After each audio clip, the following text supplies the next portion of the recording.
December the 31st, Hogmanay tonight, and everybody else is inside playing board games. I really need to be outside, so I've come out in between the rain showers to see just how much water there is at the moment. And the path I usually walk out to the woods is seriously flooded now, above the level of my boots. The birds are beginning to sing, reminds me that the days are getting longer now.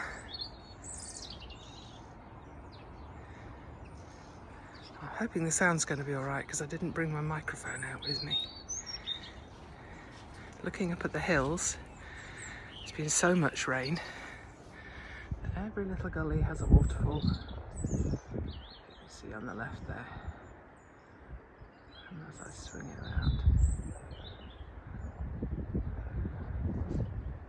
torrents of water coming down from the hills. The one on the right there, sometimes see the big gushes as it backs up and as a surge of water comes through.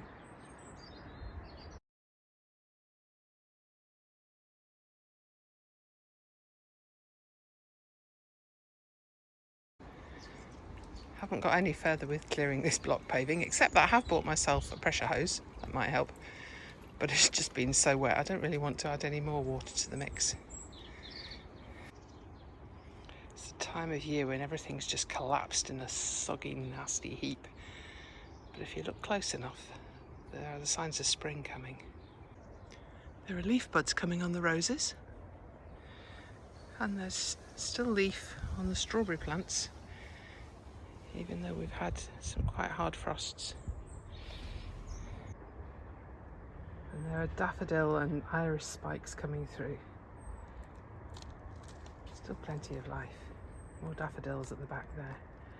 I've planted so many bulbs, and every autumn I do this. I plant them, I can't remember where they are the next year, so I plant more.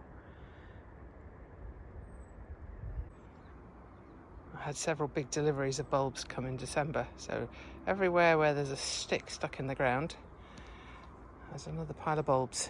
Snake's head fritillaries, crocuses. And I marked them, but by this time next year, and I come to plant more, those sticks will probably have gone. Never mind. And on the other side of the garden wall, all that water coming down off the hill is coming down so fast it backs up. So we now have a pond.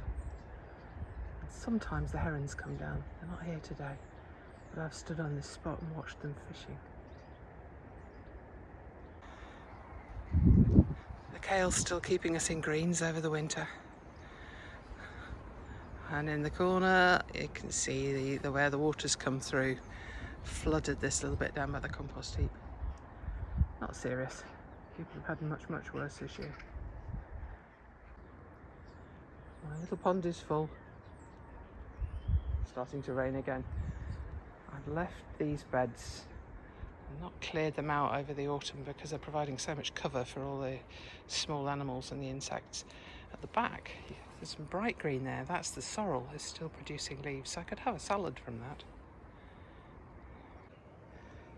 I'm a little more concerned that this corner of the rose bed is underwater, so we'll see whether this rose manages to survive it, whether I need to do some work to try and drain this all better.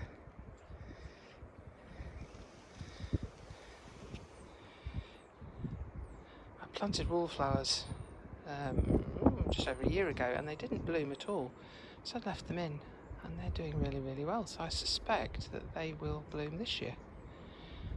They're biennials, so they bloom in their second year usually. Yep, there we are, wallflower buds. Come May, we'll have beautifully velvet scented red and yellow wallflowers here. And there are tulip leaves coming up. There's a little palisade of apple sticks around the edge to stop the crows ripping them all out. And the fence has finally given up the ghost, so that's next on the list of jobs for the new year. I spent quite a long time trying to patch it up, but it was just too rotten. That's the problem when you put wooden fence posts into land that wants to be a bog. The tarragon is all tucked up cosy underneath layers of wool that came wrapping the cat food. And the kale and the leeks just about survived the scaffolding. I had to prop them all up. Actually survived the scaffolding, and then we had a big storm and they were all lying down flat. That was what finished it in the end. And the chickens have a nice new sheet over the top to keep them dry. Under the apple tree I've planted hellebores and Machanopsis, which you won't be able to see yet, but they're the blue Himalayan poppies. And lots of snake's head fritillary. So not much to see at the moment, but it's all there under the ground, just waiting for the spring.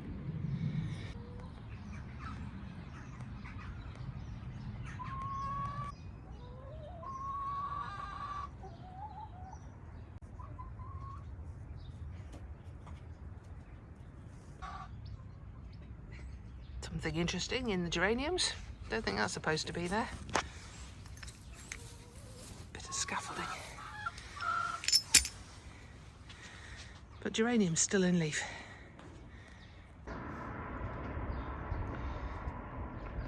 It's a sign that the ground's really sodden. The rain brings up the worms.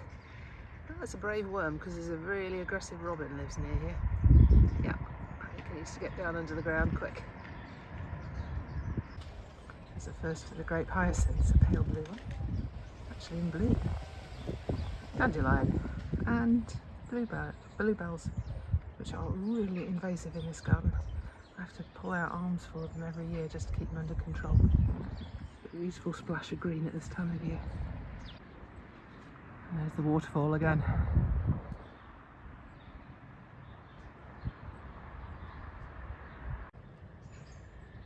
Here's something else for next spring.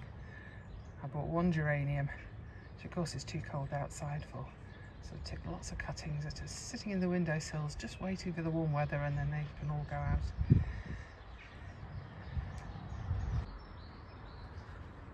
And these are the thyme plants. I sowed seed all the way along here to try and fill in the gap between the paving and the walls. It got really clogged up when the builders were here. I had to do a huge amount of sweeping all the way around the house because there were hundreds of nails that came off with the old roof. I had to go in between every single piece of this block paving to make sure there was nothing somebody would stand on or would get into a car wheel. But we've done it. And that was some amazing aerobic exercise. Irises on the left, crocuses on the right. It's peeking up, and behind them the strawberries and that red stem of the Acer. So 31st of December, but still lots of colour and lots to see. Lots of hope and signs of spring coming. If you found this video helpful, please do click on like below and subscribe to my channel. You might also like to hop across using the links to my Facebook or LinkedIn pages where you'll find much more content.